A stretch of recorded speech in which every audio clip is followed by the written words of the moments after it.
and the two of us bunked off school and did 300 miles on 50cc bikes.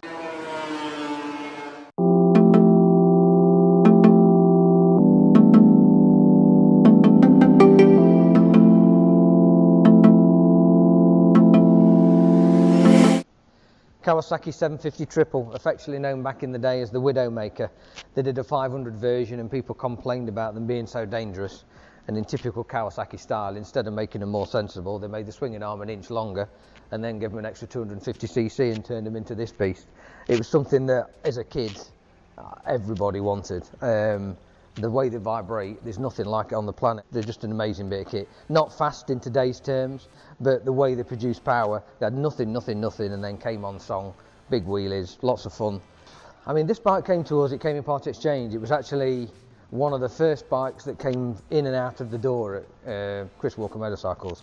So, and I've sold it 3 times and had it back 3 times because despite the way they look, they're not that user friendly, and you know we're not known for selling classic bikes, but these there's always been a soft spot for them for a lot of people. The prices have gone through the roof. The first time we touched hands on this motorbike, it exchanged hands at 7,200 quid, I think it was, and it was an import. It had come over, registered on a Nova certificate. Somebody spent a lot of money on it, made it what it is, and then now the last time it exchanged hands, we gave 12,000 quid in part exchange for it.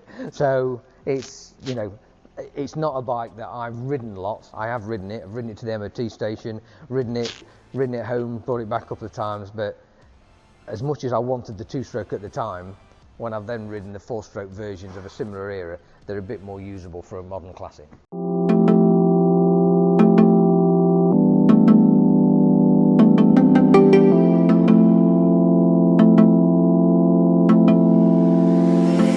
Started out life as an FS1E. It's actually now affectionately known as an FS100.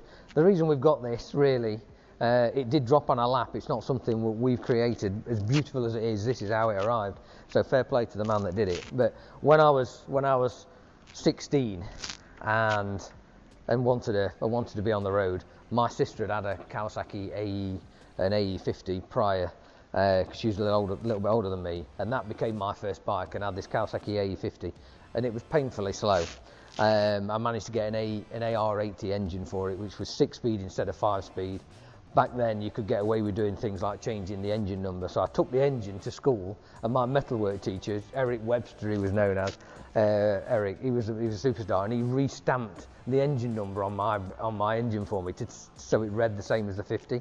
And I had this 60 mile an hour, like tricked out little AE50 with an 80 engine in. But my best pal at school, Kevin Goodwin, he had a Fizz with a YB100 engine in, and that is what this is. And I always, although the AE50 was cool, it looked more like a dirt bike, and he had one of these, pretty much almost identical to this, except his was white and red rather than black and red.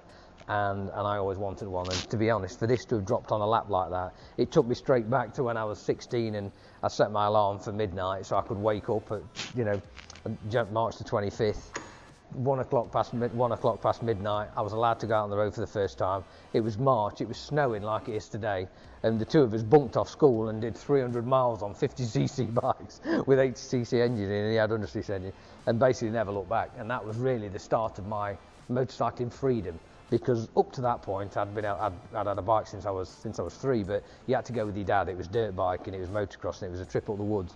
But that was getting your licence and being 16 and rocking around on stuff like this with your mates. That's kind of where it all started for me. It was amazing.